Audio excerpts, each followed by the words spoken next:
오래된 이야기 중에 하나입니다. 항해를 하고 있는 한 배 안에 많은 승객들이 있었는데 특히 그 중에 부자 승객들이 몇몇 있었습니다. 이 부자 승객들은 정말로 많은 재산을 가지고 있었고 또 금은부화로 그렇게 아주 치장도 하고 그런 부자들이었기 때문에 각자 자신이 가지고 있는 재물이 얼마나 많은지 또 자신이 얼마나 부자인가를 서로 이야기하면서 자기 자랑을 하기에 바빴습니다. 그런데 이 배를 탄 승객 중에 한 사람, 부자들의 이야기를 가만히 옆에서 지켜보며 듣고 있었던 사람이 있었습니다. 그는 아무 소리도 하지 않고 부자들이 하는 이야기를 듣고 있으니까 한 부자가 그에게 물었습니다.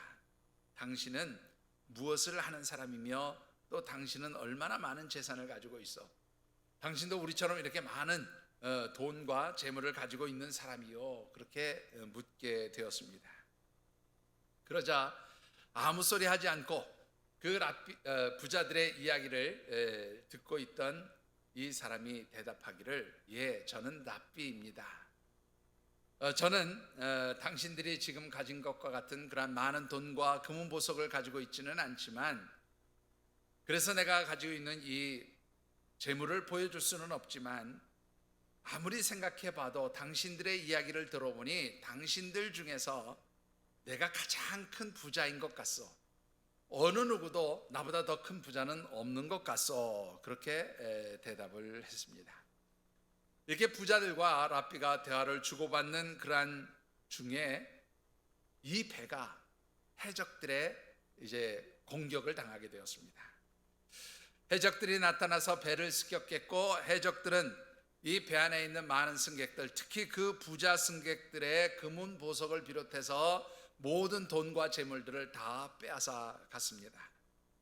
그나마 다행인 것은 이 해적들이 돈과 재물만 빼앗고 또 그냥 가버린 탓에 생명들은 유지하고 배는 목적지를 향해서 항해를 하게 되었고 결국 그 목적지 항구에 도착하게 되었습니다.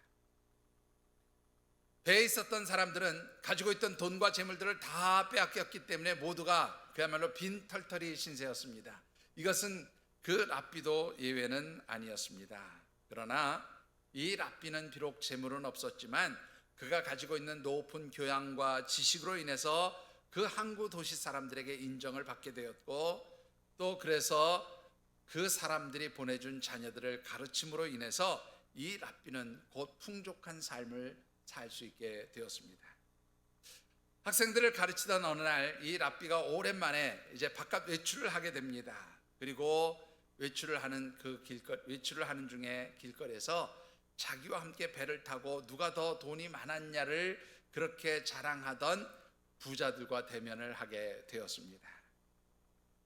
이 랍비를 만난 부자들은 이렇게 이야기를 합니다. 당신의 말이 맞았습니다. 우리가 가지고 있었던 모든 돈과 재물, 그 금은 보석은 아무것도 아닌 것이었음을, 다 사라질 것이었음을 비로소 이제야 깨달았습니다. 당신이 말한 대로 지식을 가지고 있는 것이 가장 큰 부자이고 모든 것을 가진 부자임을 비로소 알았습니다. 우리는 많은 돈, 많은 재물, 많은 금은 보석을 가지고 있었지만 다 사라지고 이제는 가난뱅이들이 되었습니다 라고 그렇게 이야기를 했다는 것입니다. 여러분 어떻게 생각하십니까? 세상에는 사라질 재물이 있고 그렇지 않은 재물이 있다는 것을 여러분들이 인정하시는지요? 자, 여러분들 우리 하나님의 자녀들이 소유해야 될 재물이 있다면 어떤 재물을 소유해야 할까라는 것입니다. 이 랍비의 말처럼 지식이야말로 사라지지 않는 그야말로 소중한 진정한 재물이라면 우리 성도들에게 있어서 가장 중요하고 소중한 재물은 하나님을 아는 지식, 하나님을 아는 지혜야말로 진정 사라지지 않는 우리가 소유해야 할 가장 소중한 재물이 아닐까 생각을 해봅니다. 결실과 열매의 계절, 가을이 시작되어지는 이 9월에 우리가 함께 묵상하는 말씀의 주제 같이 한번 읽어보실까요? 자, 오늘 마지막으로 읽어보는 주제 말씀입니다. 제가 오늘 떼겠습니다. 가을. 풍성한 영적 수확을 소망하는 절기입니다. 한 번 더 읽어보시지요. 가을. 풍성한 영적 수확을 소망하는 절기입니다. 예, 결실과 열매의 계절이 시작되어지는 9월입니다. 결실과 열매가 풍성해지는 이 가을, 그리고 그 가을이 시작되어지는 9월에 우리가 함께 묵상하는 말씀은 이 결실과 열매가 풍성해지는 가을에 어떻게 하면 우리의 삶이 풍성해질 수 있을까라고 하는 관점에서 말씀을 묵상하고 있습니다. 우리의 삶의 자리가 풍성해지기 위해서는 하나님의 자녀된 성도들은 먼저 영적으로 풍성한 수확을 거두어야 한다고 그렇게 말씀을 드렸습니다. 그리고 우리가 영적으로 풍성한 수확을 얻기 위해서는 하나님께서 기뻐하시는 방법으로, 하나님이 원하시는 그러한 모습으로 우리의 삶을, 영적인 경영을 해야 한다는 관점에서 말씀을 나누고 있습니다. 그래서 지난 9월 첫 번째 주일에는 우리가 영적으로 풍성한 수확을 얻기 위해서는 먼저 영적으로 좋은 씨앗을 심어야 한다라고 하는 그런 말씀을 드렸습니다. 그리고 두 번째 주일에는 영적으로 풍성한 수확을 얻기 위해서는 우리의 심령 가운데 영적인 잡초가 자라지 않도록 그런 모든 영적 잡초들을 제거해야 하고, 그러기 위해서는 하나님의 영이 우리의 심령 가운데 좌정하시고 다스려 주실 때에, 우리의 삶을 주관해 주실 때에 우리의 삶에서 영적 잡초들이 자라지 못하게 되어짐을 말씀드렸습니다. 추석 명절이 시작되던 지난 세 번째 주일에 드린 말씀은 영적으로 풍성한 수확과 소득, 그 열매들을 얻고 누리기 원한다면 먼저 하나님 말씀에 순종하는 삶을 살아야 한다는 말씀도 드렸습니다. 오늘 마지막 네 번째로 드리고 싶은 말씀은 우리의 삶에 풍성한 영적 수확과 소득, 열매가 있기를 원한다면 하나님을 바라보며 하나님이 주시는 지혜를 따라 살 때에 우리의 삶이 풍성해질 수 있음을 말씀드리고 싶습니다. 오늘 우리에게 주신 하나님의 말씀은 야곱의 외삼촌 라반의 집에서 어떻게 큰 부자가 되었는가를 기록해 놓은 말씀 가운데 한 부분입니다. 특별히 주신 말씀을 묵상하는 가운데 사랑하는 우리 모든 하늘샘 가족들이 하나님을 바라보고 또 하나님 주시는 지혜를 따라 살아감으로 인해서 풍성한 영적 수확을 누리는 진정한 부자들이 되어지시기를 주님의 이름으로 축원합니다. 자, 오늘 주신 말씀을 통해서 먼저 묵상해 보고 싶은 것은 세상 사람들이 자신의 삶을 풍성하게 만들기 위해서 어떤 방식으로 살아가는가 하는 것을 먼저 생각해 보시면 좋겠습니다. 결론부터 말씀을 드리면 세상 사람들이 살아가는 방식은 남들보다 내가 더 많은 것을 가지기 위해서 할 수 있는 모든 인간적인 생각과 방법들, 수단과 방법들을 가리지 않고 살아간다는 것이 바로 오늘 말씀을 통해서 보여주시는 것입니다. 오늘 우리에게 주신 말씀 가운데 먼저 참고 말씀인데요, 창세기 30장 32절을 같이 한번 받들어 읽어보겠습니다.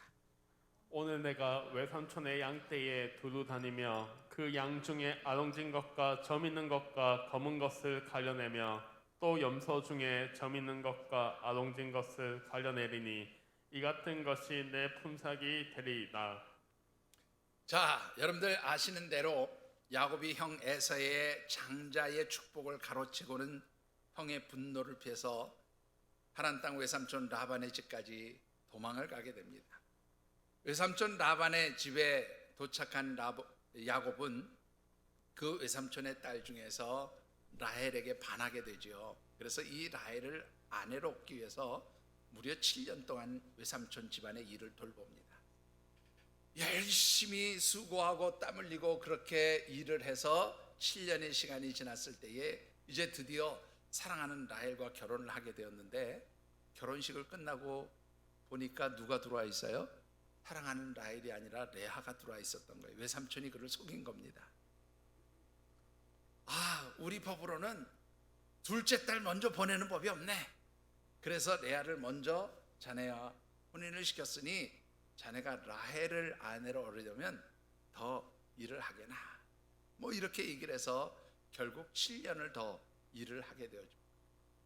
무려 14년 동안 외삼촌 라반을 위해서 열심히 수고를 했어요. 그래서 이제 자녀도 얻고 또 이제 야곱의 삶의 자리에도 한 가장으로서의 그런 자리가 잡히기 시작하는 일들이 있었습니다.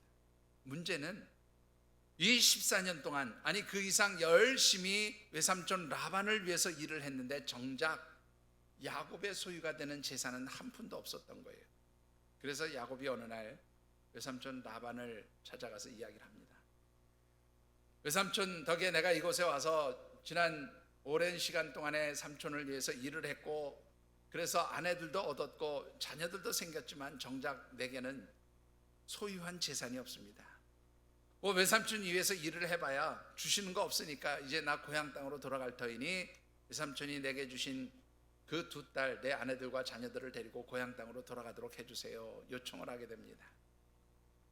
라반은 이 야곱 때문에 자신이 부유해졌다는 걸 알아요. 부자가 됐다는 걸 알아요. 그래서 이 야곱을 좀 더 잡아놓고 싶은 마음에, 아유 그러지 말고 내가 이제부터는 품삯을 줄 터이니 내가 어떻게 품삯을 줄지 정해라.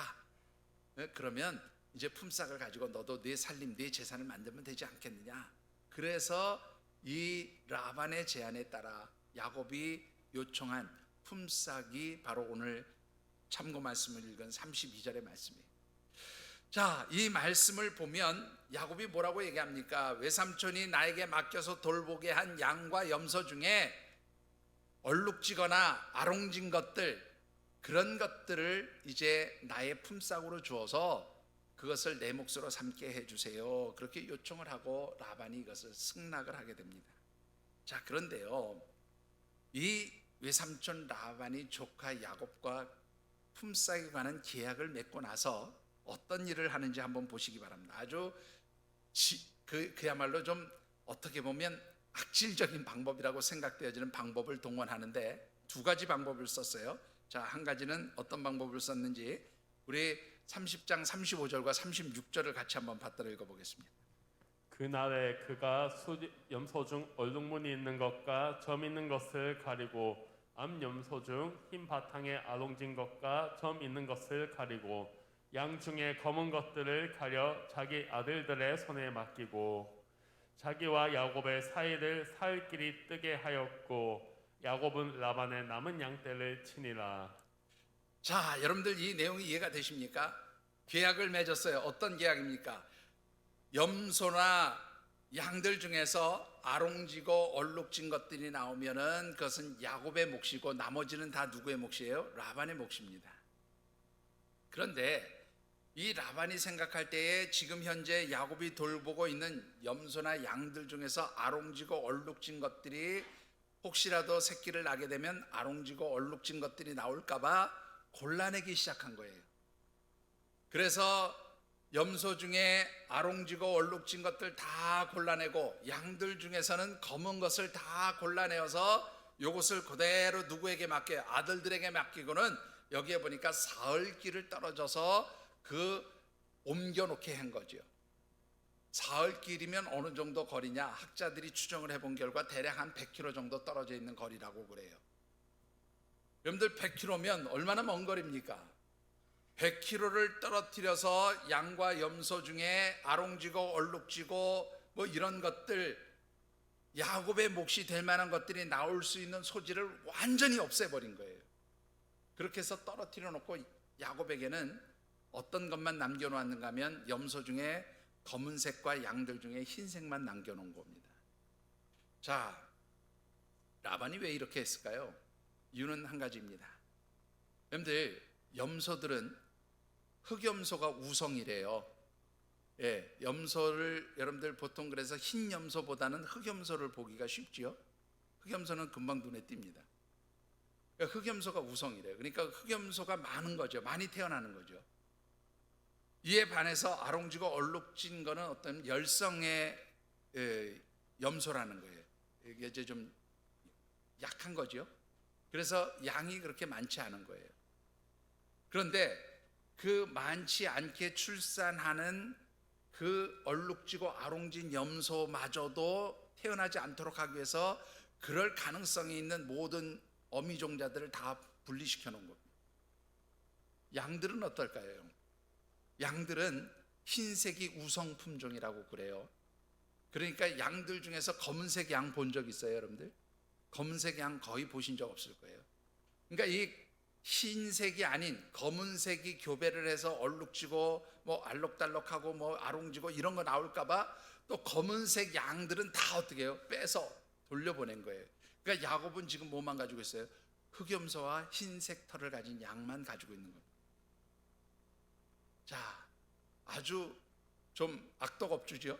요즘으로 생각하면 악덕업주예요. 자, 그걸로 끝난 게 아닙니다. 여러분들 본문으로 돌아와서 6절과 7절 한번 같이 읽어보시죠. 6절과 7절. 그대들도 알거니와 내가 힘을 다하여 그대들의 아버지를 섬겼거늘 그대들의 아버지가 나를 속여 품삯을 10번이나 변경하였으니라. 그러나 하나님이 그를 막으사 나를 해치지 못하게 하셨으며. 자, 6절과 7절 상반절까지만 잠깐 보시죠. 여기 보니까 야곱이 라반과 임금에 관한 계약을 맺었는데 라반이 어떻게 했어요? 야곱을 속였다 그랬어요. 이 속이다라는 말은 하탈이라고 하는 단어를 쓰는데 원뜻은 뭐냐면 조롱했다, 희롱했다 그런 뜻인데 실제로는 사람을 속이는 행위가 아니라 우리말로 좀 더 적절한 표현이 뭘까 생각해 보니까 사기쳤다 이 말이 더 적절할 것 같아요. 물론 뭐 사기치는 것도 속이는 거지만 쉽게 하면 상대편이 가진 것들을 이용해 먹기 위해서 여러 가지 수단과 방법을 써가지고 상대편을 막 홀려가지고 이렇게 하면 내가 이렇게 해줄게 저렇게 해줄게 막 그렇게 하다가 정작 다 빼앗고 나면 어떻게 해요? 그야말로 버려버리는 거예요. 이용 가치가 떨어지면 그냥 외면해 버리는 거. 이것을 오늘 본문에서는 속인다는 말로 쓰고 있는 거예요. 자, 그런가 하면 변경했다라는 말은 뭐냐면 어떤 약속들을 파기하는 행위를 의미하는데 여러분들 약속, 계약을 변경하려면 쌍방이 계약한 당사자들이 모여서 협의를 하고 계약 조건을 조정한다든가 혹은 계약을 다른 방법으로 재체결한다든가 뭐 파기를 한다든가 해야 되잖아요. 여기서 말하는 변경했다는 말은요 일방적인 거예요. 아롱지고 얼룩진 것을 품삯으로 주기로 했다면 그냥 아롱지고 얼룩진 것 하지 말고 그냥 얼룩진 것만 줄게, 아롱진 것만 줄게, 아니 그냥 뭐 검은 것만 줄게, 이렇게 수시로 그 모든 계약 조건을 자기 마음대로 바꿨다는 거예요. 라반이 볼 때 이게 좀 야곱에게 유리한 것 같으면 그거를 자기 마음대로 바꿔서 자기에게 유리한 조건으로 바꿔놓았다는 겁니다. 자, 여러분들 한번 생각해 보세요. 이 라반이 야곱에게 대한 이 행동, 사실 이것이 바로 세상 사람들이 부유해지기 위해서 사용하는 가장 일반적인 방식들이에요. 여러분들 어떻습니까? 물론 세상 사람들이 다 사기꾼이고 뭐 사람을 속이고 임금을 착취해서 부자가 된다 그런 의미는 아니에요. 여기서 지금 말씀드리고 싶은 것은 어떻게 하면 남에게 한 푼이라도 덜 주고 내가 한 푼이라도 더 갖기 위해서 할 수 있는 모든 방법들, 모든 인간적인 방법과 수단들을 다 쓴다는 거예요. 그것이 더 나간 사람은 그야말로 합법적이지 않은 법적으로 잘못된 방법까지 동원하지만 대부분의 사람들은 어떻게 해요? 법적인 테두리 안에서 가장 하자가 없는 법의 범위를 넘어서지 않는 아주 교묘한 방법으로 다른 사람에게는 적게 가고 자기가 많이 가지도록 하려는 그러한 방법들을 사용하고 있다라는 거예요. 문제는 여러분들 어떻습니까? 이런 방법들을 하나님이 인정하시느냐는 거예요. 이런 방법들을 하나님 보시면서 그래 너 참 잘했다, 너 부자 되면 그래서 부자 되겠다라고 그렇게 인정해 주시느냐는 거예요. 여러분들 신명기의 말씀을 한번 보실까요? 신명기 24장 15절의 말씀을 한번 보시죠. 신명기 24장 15절을 같이 받들어 보겠습니다. 그 품삯을 당일에 주고 해진 후까지 미루지 말라. 이는 그가 가난함으로 그 품삯을 간절히 바람이라. 그가 너를 여호와께 호소하지 않게 하라. 자, 품삯은 어떻게 주라고요? 당일에 줘라. 그는 가난한 사람이어서 내가 품삯을 주지 않아 하나님께 호소하면 그때부터 그것은 뭐가 된다고요? 죄가 된다. 그러니까 가난한 사람의 품삯을 이렇게 빼앗는 것, 주지 않는 것은 하나님 보실 때 인정하지 못하는 방법인 거예요. 옳지 않은 방법인 거예요. 자, 예레미야서 22장 13절도 한번 보시죠. 뭐라고 되어 있는가? 불의로 그 집을 세우며 부정하게 그 다락방을 지으며 자기의 이웃을 고용하고 그의 품삯을 주지 아니하는 자에게 화 있을진저. 자, 불의로 그 집을 세우며 부정하게 그 다락방을 지으며 자기의 것을 무엇인가 이루기 위해서 이웃을 고용했어요. 그런데 어떻게 해요? 그 이웃을 고용해서 일은 시켜놓고 품삯을 주지 않는 자들, 너희들에게 화가 있을 것이다, 하나님 말씀하십니다. 자, 물론 요즘 우리 주변에 있는 세상 사람들이 이렇게 라반처럼 악질적인 방법을 쓰고 있다고 생각하지는 않습니다. 그러나 분명한 것은 합법적 테두리 안에서 자기가 할 수 있는 모든 인간적인 지혜와 방법과 수단을 다 동원해서 어떻게 해요? 부자 되려고 몸부림친다는 거예요. 그런데 이것은 하나님께서 기뻐하시는 방법이 아니다, 그 말이에요.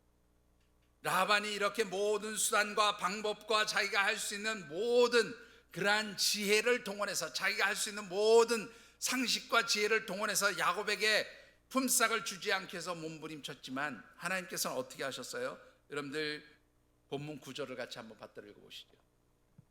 하나님이 이같이 그대들의 아버지의 가축을 빼앗아 내게 주셨느니라. 자, 하나님이 어떻게 해요? 라반의 것을 빼앗아 가셨다 그랬어요. 이 빼앗다라는 말도 뭐 강제적으로 탈취했다는 게 아니라, 라반이 그렇게 움켜쥐려고 자기가 안 주려고 그렇게 하지만 하나님께서는 누구에게 그게 돌아가게 하셨다? 야곱에게 되돌려 주셨다. 야곱이 그것을 정당하게 돌려받도록 하셨다, 그런 말이에요. 여러분들, 우리가 아무리 이 세상에서 인간적인 방법으로 우리가 가지고 있는 지혜와 우리가 가지고 있는 모든 수단과 방법을 동원해서 부자가 되려고 몸부림쳐봐야 하나님이 인정하지 않으시면 절대 부자가 될 수 없어요. 모아진 거 다 사라질 수밖에 없는, 하나님 다 거두어 가신다, 그 말이에요. 하나님의 방법으로 모아진 것이 아니면 하나님이 거두어 가시는 거예요. 다 사라지게 하시는 거예요. 여러분들은 어떤 방법으로 살아가십니까? 여러분들은 어떤 방법으로 부자가 되기를 원하십니까? 여러분들의 방법이 하나님이 인정하시는 방법이 되어지시기를 주님의 이름으로 축원합니다. 자, 야곱은요, 오늘 본문에 보니까 외삼촌 라반이 이렇게 정말로 어떻게 보면 악독업주처럼 비열하고 그야말로 모든 악한 방법들을 다 사용해서 품삯을 주려고 하지 않았지만, 야곱은 자신의 품삯을 지키기 위해서 어떻게 행했는가 한번 보시죠. 여러분들 역시 참고 말씀인데요, 창세기 30장 37절로부터 39절까지를 한번 읽어보겠습니다.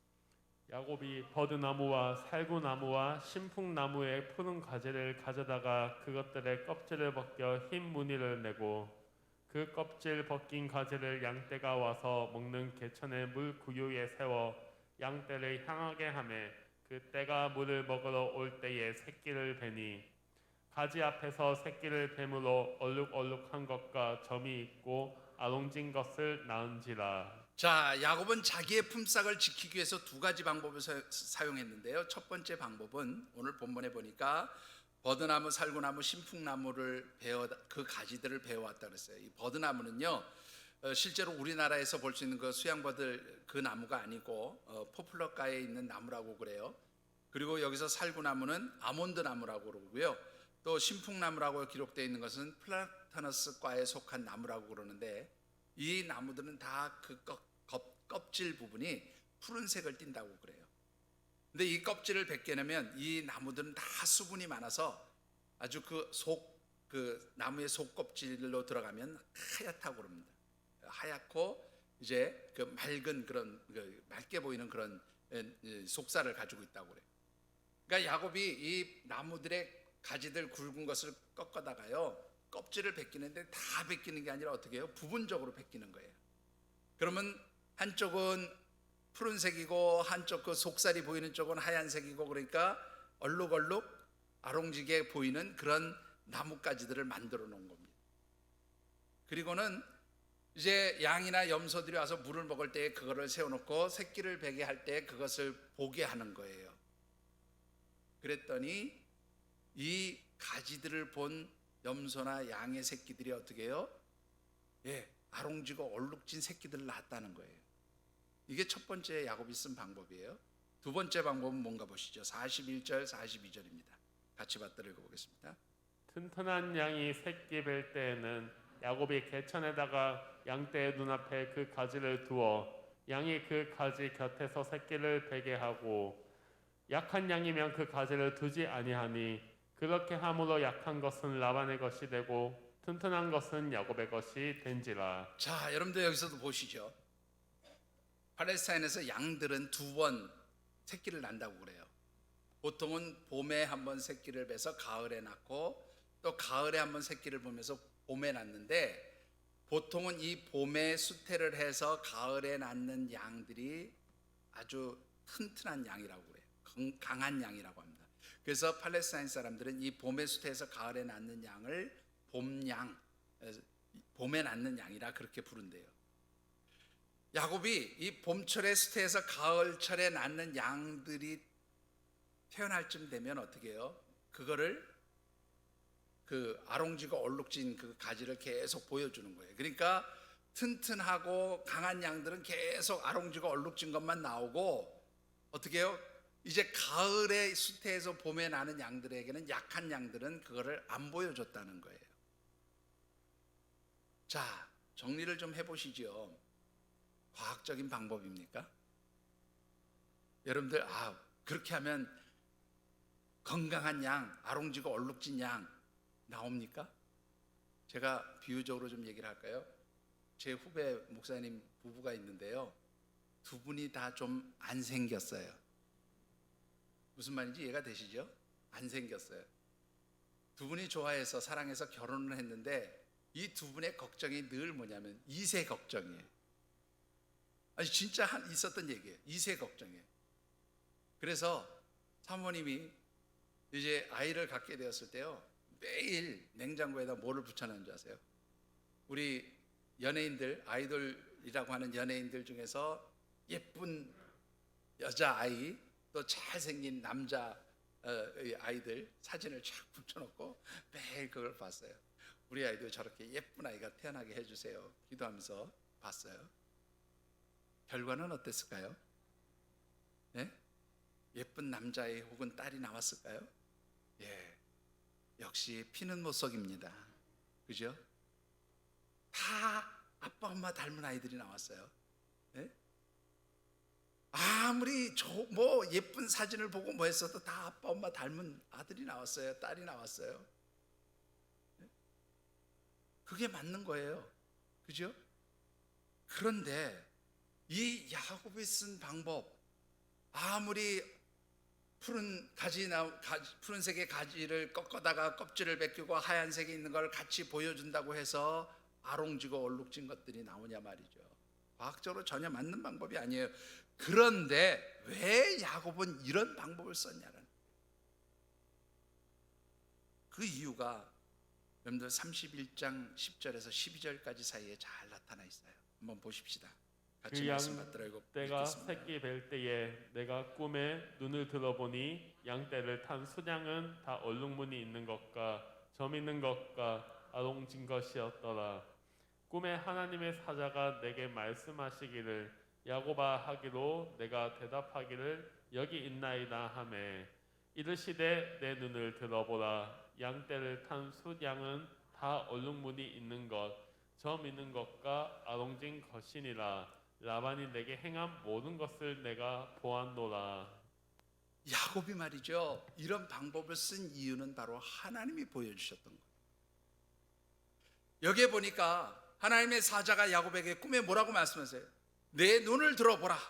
그래서 10절에 있는 말씀을 보면 내가 꿈에 눈을 들어보니, 눈을 들어서 보았다. 특히 이 보다라는 단어가 굉장히 중요한 단어예요. 라라고 하는 단어를 쓰는데요, 원문의 뜻은 뭐 주목하다, 집중해서 보다, 그런 의미의 말이지만 더 중요한 의미가 뭐냐면 하나님께서 보여주신 것을 아주 집중해서 보았다고 말이에요. 하나님께서 보여주시는 것을 보기 위해 힘썼다 그 말이에요. 여러분들, 야곱이 인간적으로 보면 절대로 말도 되지 않는 방법이에요. 인간적으로 보면 불가능한 방법이에요. 인간적으로 보면 이거는 잘못된 방법이에요. 그런데 하나님이 그에게 보여주신 방법이 있었어요. 하나님이 그에게 알려주신 방법이었어요. 그것을 믿음의 눈으로 본 것입니다. 이것을 그래서 저는 뭐라고 표현하고 싶으냐면, 하나님이 보여주신 지혜로 이 양들을 목축한 거예요. 이 염소들을 돌본 거예요. 하나님이 알려주신 방법, 하나님이 알려주신 지혜로 그 양과 염소들을 돌본 것이라 그 말이에요. 여러분들에게 이런 영적 지혜가 있어지게 되기를 주의 이름으로 축원합니다. 세상의 방법, 세상의 사람들이 그렇게 가지기 원하는 재물들을 얻기 위해서 자신들이 사용하는 인간적인 방법과 수단과 지혜를 아무리 동원해도 그것은 사라지게 만드는 것들이에요. 그러나 하나님이 주시는 지혜, 하나님이 알려주시는 방법, 하나님이 보여주시는 방법으로 여러분들이 수고하고 땀 흘리고 그렇게 일할 때에 하나님 주시는 풍성함이 있는 줄 믿으시기 바랍니다. 왜 우리가 하나님의 지혜, 하나님이 보여주시는 것으로 해야 합니까? 여러분들 그 이유가요, 시편 104편 우리 24절이죠. 같이 받들어 읽어보겠습니다. 여호와여, 주께서 하신 일이 어찌 그리 많은지요. 주께서 지혜로 그들을 다 지으셨으니 주께서 지으신 것들이 땅에 가득하니이다. 여러분들, 하나님의 지혜는 어떤 지혜라고요? 여기에 보니까 주께서 지혜로 그 모든 만물, 온 우주 만물을 창조하시고 지으셨습니다. 그렇게 말씀하고 있습니다. 하나님의 지혜는 온 우주 만물을 만드시는 지혜예요. 온 우주 만물을 창조하시는 지혜예요. 그렇기 때문에 우리가 인간적으로 생각할 때는 불가능한 일이에요. 말도 되지 않는 일이에요. 과학적으로, 이성적으로 우리가 가지고 있는 지식으로 아무리 계산해봐도 안 되는 거예요. 그런데 그 안 되는 것이 하나님의 지혜가 될 때 그것은 불가능이 아니라 가능한 것으로 바뀌어지게 되어지는 줄 믿으시기 바랍니다. 왜요? 그것은 천지 만물을 창조하신 하나님의 능력이기 때문이에요.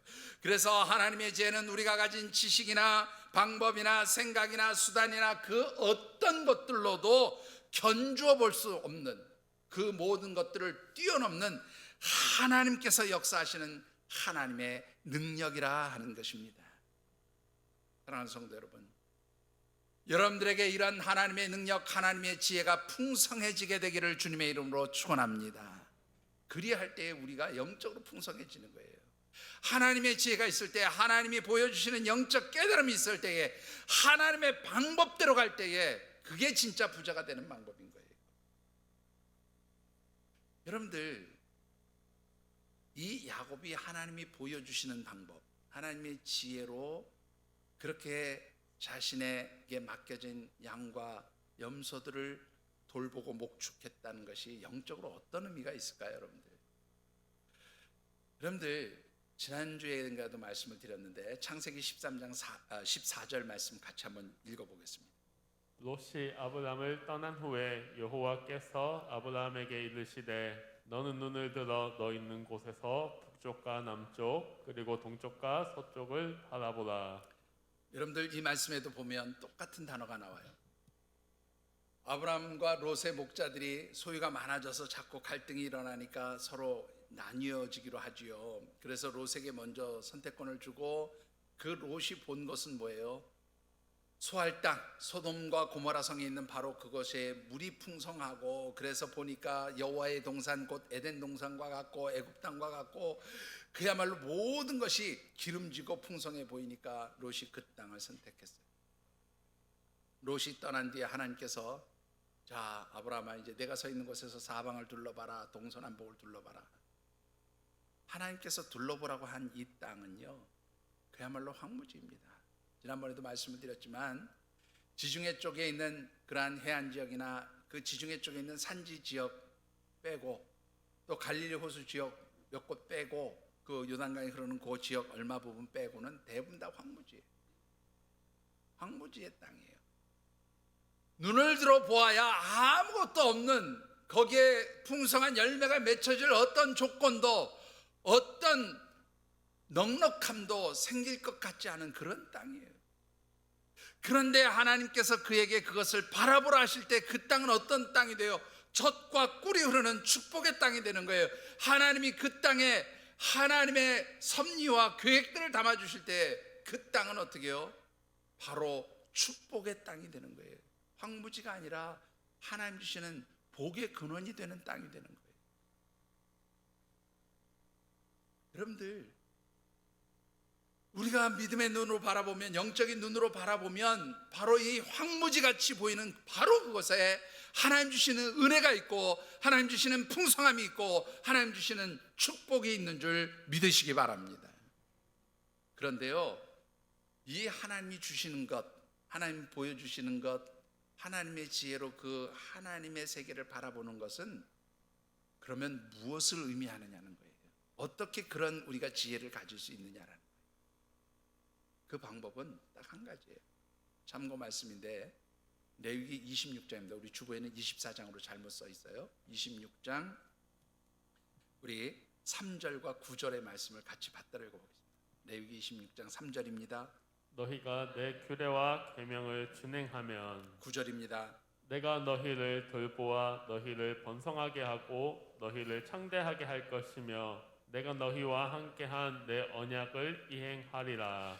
레위기 26장 3절로부터 9절 사이에 그 4, 5, 6, 7, 8절에도 여러 가지 하나님 축복이 약속되어 있는데 그거를 한마디로 정리하면 내 명령과 규례와 법도를 지켜 행하면 내가 너희들을 돌보아 번성하게 하고 창대하게 하고 너희와 언약한, 너희와 약속한 그 모든 언약을 내가 이루어 줄 것이다.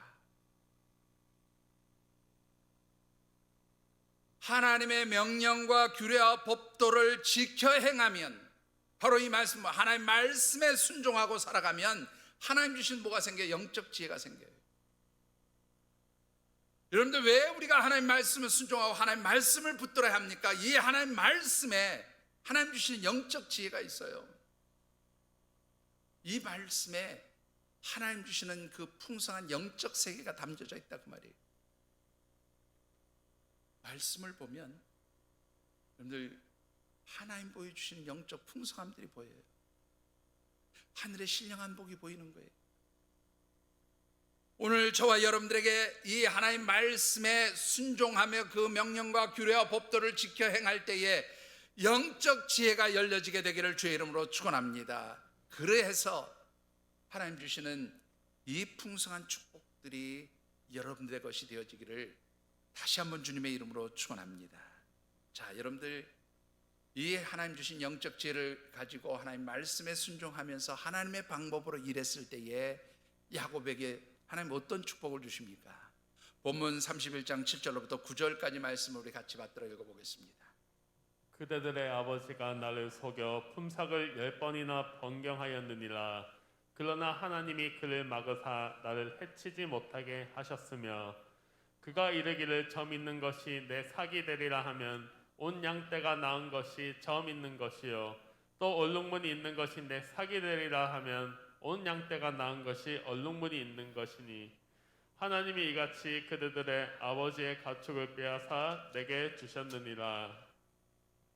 자, 여러분들 보세요. 먼저 7절 후반절에 보면 이 라반이 아주 다양한 방법으로 야곱에게 품삯을 주지 않게 해서 여러 가지 일들을 계획했지만 어떻게 해요? 하나님이 그를 막으사 나를 해롭지 못하게 하셨다. 나를 해치지 못하게, 내게 불이익이 오지 않도록 하나님 막아주셨다. 그렇게 고백하고 있어요. 자, 그런 것뿐만 아니라 8절을 보시면 뭐라 그래요? 이 라반이 계약 조건을 바꿀 때마다 라반이 생각할 때 이 얼룩진 게 조금 더 많이 나오고 아롱진 거는 덜 나오는 것 같아. 그러면 얼룩진 것도 빼고 아롱진 것만 주기로 약속하자. 그렇게 약속을 하면 그 다음에 뭐가 나와요? 아롱진 것만 나온다는 거예요. 또 바꾸면 또 바꾼 대로 야곱에게 유익이 되어지는 부분, 이익이 되어지는 것만 나오게 되었다 그 말이에요. 말도 안 되는 방법이에요. 그런데 천지를 지으신 하나님의 지혜와 능력이 이것을 가능하게 했다 그 말이에요. 그리고 야곱이 빼앗길 뻔했던 것 다 하나님께서 어떻게 해요? 거두어서 다시 야곱에게 돌아오도록 그렇게 만들어 주셨다는 거예요. 그래서 창세기 30장 43절의 말씀을 보면 이렇게 기록하고 있어요. 같이 받들어 읽어보겠습니다. 이에 그 사람이 매우 번창하여 양떼와 노비와 낙타와 나귀가 많았더라. 부자 됐단 말이에요. 풍성해졌다는 말입니다. 하나님의 방법, 하나님의 지혜, 하나님 말씀에 순종하면서 하나님이 보여주시는 것을 붙들고 그 말씀에 순종해서 하나님이 기뻐하시는 방법대로 그렇게 따라갔을 때 그의 삶이 풍성해진 거예요.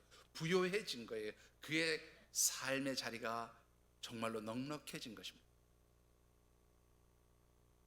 사랑하는 성도 여러분, 여러분들은 무엇을 보면서 따라가십니까? 세상적인 사람들의 삶의 방식, 그들이 정말로 남에게는 덜 주고 내가 더 많은 것을 가지기 위해서 그야말로 합법적인 테두리에서 아무리 많은 수단과 방법과 지혜를 동원할지라도 하나님의 지혜를 결코 따라갈 수 없다는 바로 그 사실을 여러분들이 잊지 않게 되기를 주님의 이름으로 축원합니다. 1848년에 평양의 한 집에 백시 집안에 여자아이가 하나 태어났어요. 이 여자아이가 태어나자 아버지는 딸이 태어났다고 이름도 안 지어줬습니다. 그리고는 어느 정도 나이가 먹어서 이제 조금 자라니까 바로 시집을 보내버렸는데, 시집 가자마자 2년 만에 남편이 죽으면서 과부가 되고 말았어요. 이름도 제대로 지어받지 못하고 그렇게 시집을 갔다가 과부가 되니 얼마나 황당하겠어요. 그런데 바로 이때 이 백시 집안의 이 여성이 주님을 만나게 돼요. 하나님 만나게 되고 이제 그래서 신앙생활을 시작하게 돼요. 신앙생활하면서 이름도 이제 하나 지었어요. 이름이 뭐냐면 선행이에요. 선행, 백선행. 이 백선행 여사는 이제 어떻게 해요? 열심히 일하고 그 일한 것에서 얻어진 소득과 열매들을 한 푼 두 푼 모으는데, 그걸 모아가지고 어떻게 하면 어려운 사람들, 가난한 사람들을 막 도와줘요. 말씀대로 사는 거죠. 그렇게 살다 보니까 정말로 큰 돈이 생겼어요. 많은 돈이 생겼어요. 그런데 어느 날 돈이 있으면 뭐가 꼬여요? 사기꾼들이 꼬이게 돼 있죠. 이 라반과 같은 사람들이 와가지고 가머니설로 이야기합니다. 투자할 수 있는 좋은 땅이 있는데 땅 하나 사시지요. 막 속여요. 그래서 사기를 당해서 산을 하나 사는데 풀 한 폭이 나무 한 그루 없는 그런 산을 사기당해서 사요. 그러면 아무 쓸모없는 땅입니다. 그런 땅을 사요. 근데 이 백선행 여사는 그 땅을 사고, 사기당해서 그 땅을 사고도 누구를 원망하지 않아요. 그래서 하나님, 이것도 하나님 뜻이려니 생각하고 감사해요. 오히려 하나님께 찬양하고 하나님께 영광 올려드립니다. 그리고 또 열심히 일하면서 벌은 돈을 가지고 어려운 사람들 돕고 하나님 기뻐하시는 일들을 하면서 살아갑니다. 그러던 어느 날 이 백선행을 한 일본 사람이 찾아옵니다. 이때 당시 일본은 이미 시멘트를 가지고 건물을 짓고 그렇게 건축을 하는 그런 때였어요. 우리나라 사람들은 아직 시멘트가 뭔지도 잘 몰랐던 그런 때에 일본 사람들은 이미 그런 시멘트로 집을 짓는 그런 때였습니다. 이 일본 사람이 와서 이 백선행 여사가 사기당해서 산 그 돌산을 팔라는 거예요. 왜 그랬을까요? 알고 보니까 이 산이 돌산이에요. 나무 한 폭이, 풀 한 폭이, 나무 한 그루 풀 한 폭이 없는 그런 산인데, 이 산이 알고 보니까 다 뭐냐면 석회석이에요. 시멘트를 만드는 그런 원료가 되는 그런 산이었던 거예요. 그래서 이 산을 팔게 되는데요, 자기가 산값에 얼마를 받게 되냐면 100배를 이득을 붙여서 팔아요. 근데 그 돈이 지금 가치로 따지면 얼마냐면 320억 원이에요. 여러분들, 제 말이 다 거짓말 같죠? 신비한 뭐 그런 거 있어요? 신비한 TV 서프라이즈 뭐 그런 TV 프로그램 있습니까? 제가 TV를 안 봐서 모르는데 이게 자료를 보니까 그렇게 돼 있더라고요. 신비한 TV 서프라이즈 529회 방송되었던 백가부의 선행이라는 프로그램에 나온 얘기예요. 근데 이분이 하나님 기뻐하시는 일, 그저 하나님이 주시는 대로 감사하고 하나님 방법대로 살아가니까 하나님 그를 축복하시는데, 여러분들 그가 사기 당해서 산 땅이 100배의 축복을 거든요. 100배의 축복. 지난주에도 제가 말씀드렸죠. 이삭이 100배의 축복을 거든요. 이 100배의 축복으로 얻어진 320억 중에 316억이 전부 어떻게 해요? 다시금 다 사회로 하는 데요. 돌산을 팔아서 마을에 필요한 다리를 놓아주기도 하고, 학교를 세워주기도 하고, 독립운동 자금을 내기도 하고, 기독교 학교를 세우기도 하고요. 1933년 88세의 나이로 세상을 떠날 때까지 이 백선행 여사는 행복한 부자, 돈 쓰는 그러한 즐거움을 알았던 행복한 부자로 하나님께 영광 돌리는 삶을 살았다고 하는 것이죠. 여러분들 어떻습니까? 어떻게 하면 이런 삶을 살 수 있을까요? 14살 어린 나이에 한 상가의 점원이 되었다가 31살에 미국 최대 백화점의 주인이 되었고, 나중에 백화점의 왕이라고 그렇게 별명이 붙었던 존 워너메이커가 말년에 그런 고백을 합니다. 내가 현재 가지고 있는 재산 중에 부동산, 땅과 건물만 계산을 해도 200억 달러어치의 재산을 가지고 있습니다. 그런데 내가 가지고 있는 모든 재산 중에서 가장 소중한 재산, 그것이 가장 귀한 재산, 가장 가치가 있는 재산이 뭐냐고 물어본다면, 내가 11살 때에 2달러 75센트, 그것도 돈이 없어서 활부로 구입한 빨간 가죽 성경, 그것이 내게 가장 큰 가치의 재산입니다. 왜냐하면 이 성경 때문에 내가 오늘 이렇게 큰 부자가 되었기 때문입니다 라고 고백합니다. 여러분들은 어떻습니까? 여러분들은 무엇으로 부자가 되기를 원합니까? 여러분들이 하나님 주시는 영적 지혜, 하나님 말씀을 붙들고 그 말씀과 명령과 규례와 법도를 따라 살아갈 때 주시는 그 영적 지혜, 하나님이 보여주신 것, 그것을 붙들고 하나님 방법대로 사셔서 진정 영적 부자들이 되어지시기를 주님의 이름으로 축원합니다. 기도하겠습니다. 오늘 주신 말씀, 또 지난 9월 한 달 동안 주신 말씀들을 함께 묵상하면서 각자 느끼고 깨달은 대로 하나님 앞에 결단하며 기도하는 시간 같습니다. 하나님, 이 세상 사람들이 원하는 그런 부자가 되기보다는 하나님이 인정하시고 기뻐하시는 영적 부자들이 되기를 원합니다. 하나님 주시는 소유로 저희들의 삶이 풍성해지기를 원합니다. 하나님의 방법으로 저희들이 진정 하나님을 기쁘시게 하는 영적 부자들이 되기를 원합니다. 하나님, 저희들의 눈을 열어주시고 저희들에게 하나님 주시는 영적 지혜가 있게 하시고, 하나님 보여주시는 영적인 방법들로 저희들이 하나님 기뻐하시는 삶을 살게 하여 주시옵소서. 그리할 때 하나님, 저희들의 삶이 풍성해지고 저희들이 영적으로 부여해지고, 그래서 하나님이 기뻐하시는 하나님의 백성 영적인 삶을 살아갈 수 있도록, 영적으로 부여한 자들이 될 수 있도록 하나님 저희들을 축복하여 주시옵소서. 각자 느끼고 깨달은 대로 우리 결단하며 기도하는 시간 같습니다. 사랑의 아버지 하나님,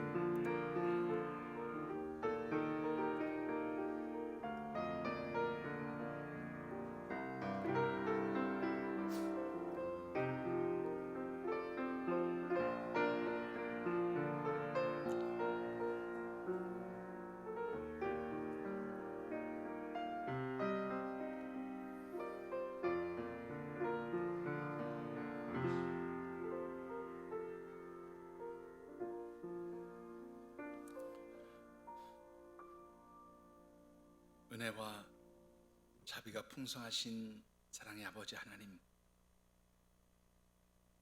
모든 만물들이 열매 맺고 결실하는 이 계절, 가을이 시작되는 절기에 하나님 주시는 언약의 말씀을 붙들고 저희들이 하나님의 방법으로 풍성한 삶, 영적 부요함을 누리는 하나님의 자녀들이 되기를 결단하며 기도합니다.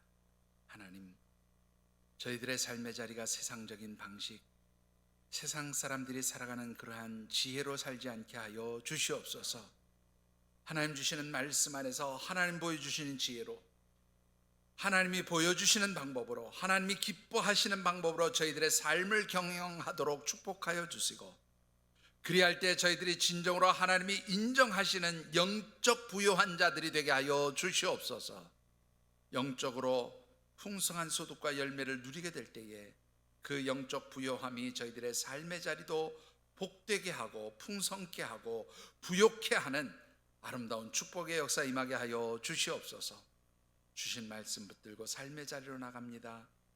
말씀 안에 행하며 살게 하시고, 그 말씀에 순종하며 살게 하시고, 그리할 때 주시는 영적 지혜로 저희들의 눈이 열려지게 하셔서 하나님의 방법대로 이 세상에서 하나님을 기쁘시게 하며 살아가는 영적 부자들 되게 하여 주시옵소서. 하나님 도우시고 신이 인도하시며 저희들 삶을 좌정하시고 다스려 주시기를 원합니다. 하나님 붙들어 주시옵소서. 감사함을 드리며 이제는 성부, 성자, 성령 하나님의 인도하시고 교통하시는 은총의 역사가 곧 한 달 주신 언약의 말씀을 붙들고 우리 가운데 자정하시고 임재하신 삼위의 하나님의 통치와 다스림 가운데 하나님 말씀과 그 명령과 규례와 법도를 따라 행하며 그리할 때 주시는 영적 지혜로 하나님 주신 것을 바라보면서 하나님의 방식대로 살아가기를 다짐하며 삶의 자리로 나가는 모든 주의 백성들과 이들의 가정과 경영하는 기업, 땀 흘려 일하는 직장과 일터, 선물로 주신 자녀들, 연로하신 부모님, 주께서 피로 값주고 세우신 이 하늘샘 재단과 우리 교회가 꿈꾸고 소망하는 여러 가지 사역 비전 위에 또한 하나님의 백성들이 한 주간도 살아가는 모든 삶의 자리와 발걸음 위에 무엇보다도 코로나 바이러스로 인하여 신음하고 고통당하는 지구촌 모든 영혼들, 특별히 하나님을 알지 못하는 그 영혼들 머리머리 위에 늘 함께 하시기를 간절히 축원하여지이다. 아멘.